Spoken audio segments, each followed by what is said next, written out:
Afternoon, panel, and good afternoon, respected chair. So, this is my paper, The Forest is My Wife, Understanding the Forest in a Christianized Naga Society as Portrayed in Eastern Theories When the River Sleeps. I remember something that Professor Kidalizo Kiki from NEHU once said in a conference that I attended, that all the researchers are working only on 4 Naga tribes. Angami, Lotha, I think he said Sema and one more. Who will work on the others? But we are again doing the same here. I mean, the panel says Naga knowledge system, but all of us are working on Angami here, right?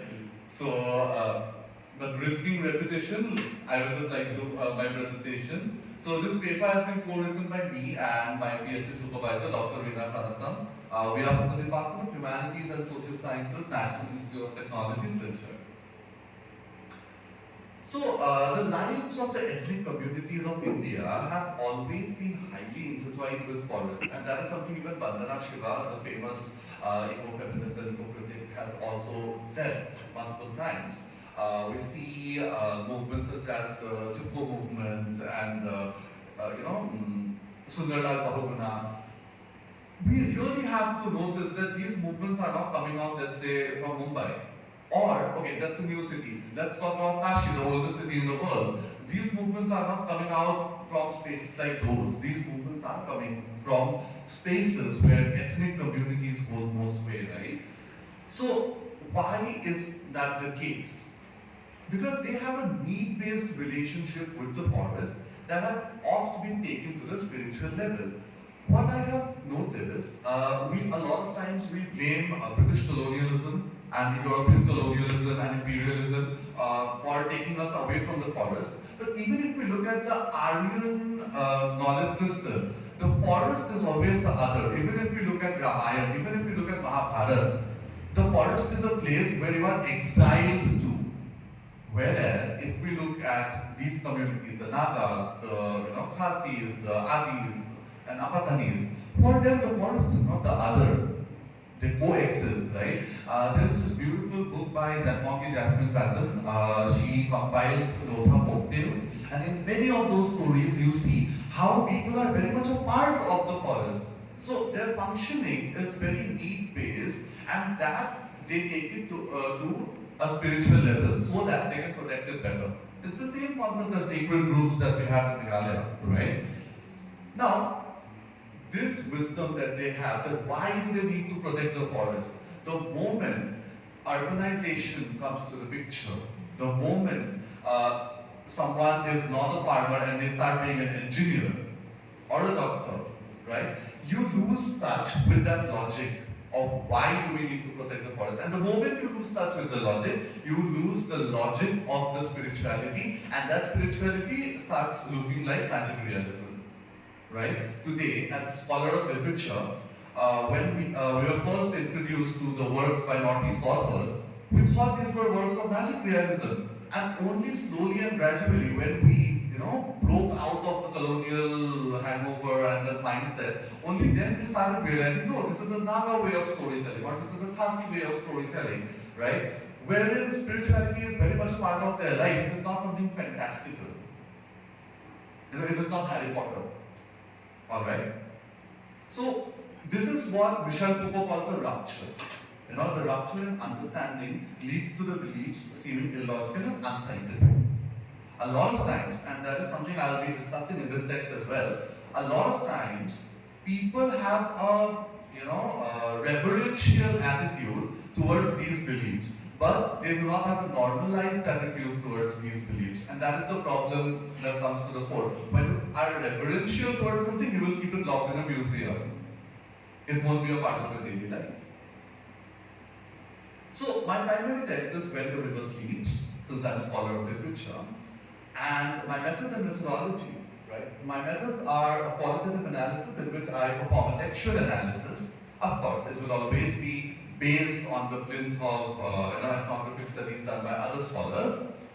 And the theoretical frameworks that I try to utilize would be Vandana Shiva's idea about the people of the global south being more connected to nature, and James C. Scott's idea about taming untamed lands. He says that any administrative setup always tries to tame wild land, right? Because they find administration easier that way. But while doing so, they only utilize the ideas of high modern science, which is essentially Western science, ignoring the traditional know-hows, and that creates a rupture, and that makes the scheme to develop the human condition actually fail, right? My primary methodology, even for my PhD thesis, is Leanne Ho's triballography. She is a Native American scholar, and Homi Bhabha's third space.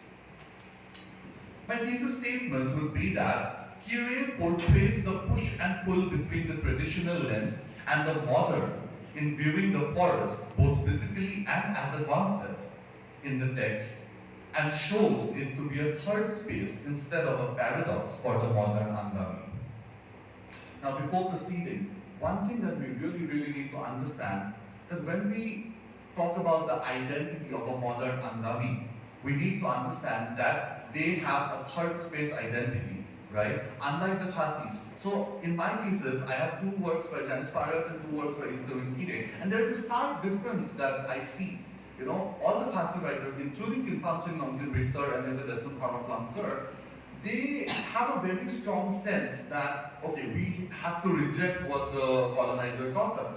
Whereas for the Nagas, they are very sympathetic towards the Christian philosophies that were brought to their land. And today, in the 21st century, when they define their own identity as an Angami, they do not define only their pure ancient culture.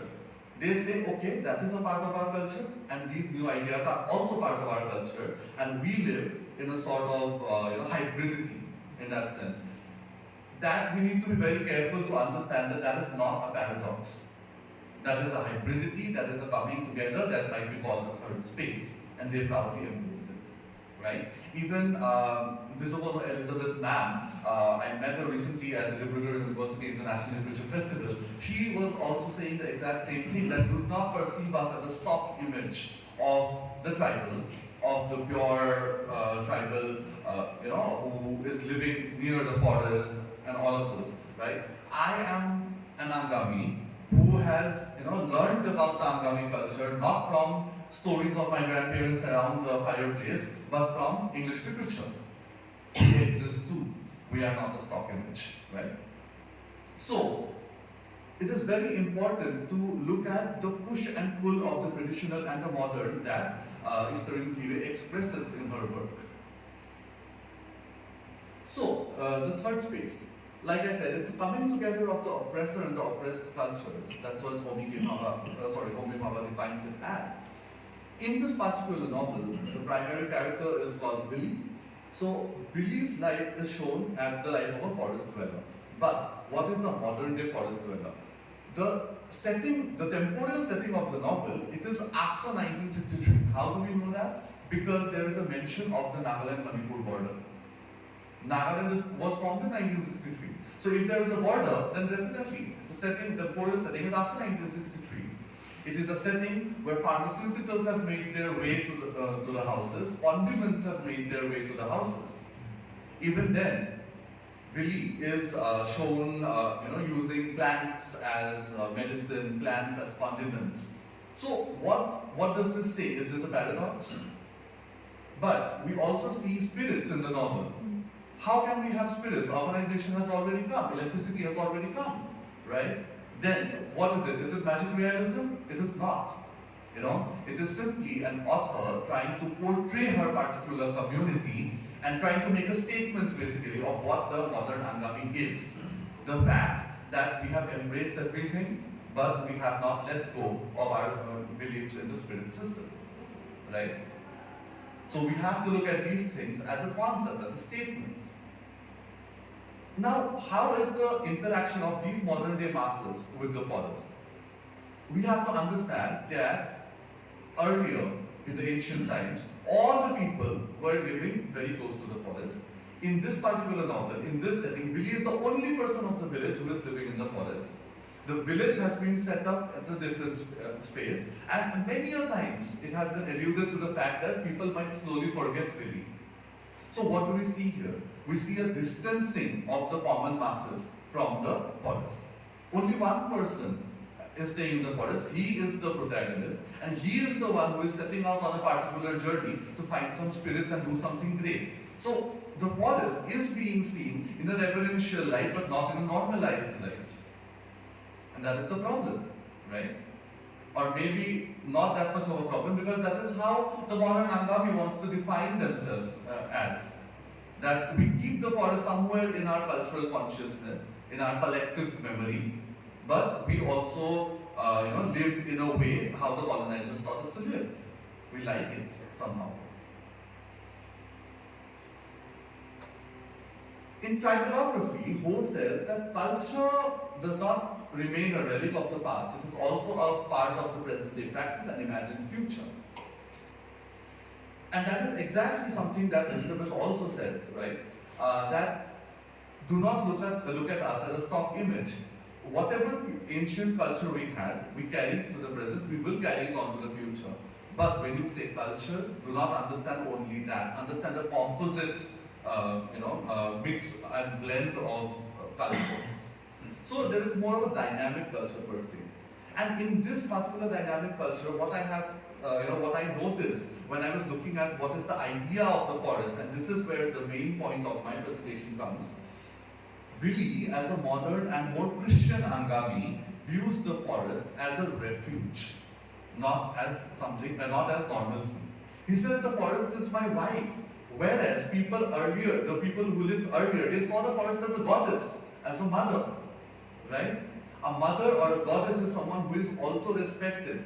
It nourishes, but she is also respected, she is also prayed to, she is divine. But the wife is someone you only, get your, required things from. You get a plant, you get your medicine, you get your food. The divinity aspect is somewhere lost. Because now, the Britishers have taught them to utilize the forest for their gain. Right? So, he falls sick, he utilizes the forest resources. He's chased by spirits, he utilizes the forest resources. He's chased by people who want to harm him and kill him, he hides in the forest. But when he's taking the normal journey, it's very hypocritical if you think about it. He is a forest dweller, but when he is taking the journey to find the sleeping river, that spirit, he lives only in areas, he sleeps in the night only in areas near paddy fields or near other cultivations, not inside the forest. What is your problem? You stay in the forest. You can stay in another forest for the night, but you do not. You stay near cultivation. You stay near civilization, so-called civilization. Okay? So, you see the hypocrisy out there, right? But whenever he requires a place to hide, whenever he requires a particular plant to heal him, whenever he requires anything of that sort, he will go to the forest. So one thing is that he treats it as a refuge, not as normalcy. And the other thing is that the aspect of divinity is lost. So, it has become a very practical need-based relationship. Right? So to conclude, the people of the global south, after accepting many aspects of the culture of the global north, have distanced themselves from their forests. Like I have already mentioned in the introduction slide, there is a rupture of understanding when it comes to why there is a spiritual relationship with the forests. Age-old wisdom does remain, but practical spirituality seems more like fantasy and blind devotion. And it is very important to understand this, to understand the cultural ethos of these tribes in the modern day and age. Not the stock image of Angamis, but the modern Angami of 2026. How do we understand them? In the conversation of development, indigenous knowledge systems are squarely neglected in favor of Western science. And the Angami, as portrayed by Kire, is sympathetic towards the new philosophies of Christianity brought in by the missionaries. So, the seemingly paradoxical views towards the forest in the Christianized Naga society are actually not paradoxical, but are embraced simultaneously. And that is the third and dynamic cultural space that Kire's characters wish to inhabit. And in the larger conversation that my thesis is dealing with is how this particular author portrays the Angamis, right? What is her idea of the Angami? So her idea of the Angami is that they live in this third and dynamic cultural space, and that sort of and that sort of a view influences the modern Angami. Right? Thank you so much. Thank you so much, Agnidh. Again, you're also spot on time. You guys are fantastic, doing good on time. Yeah.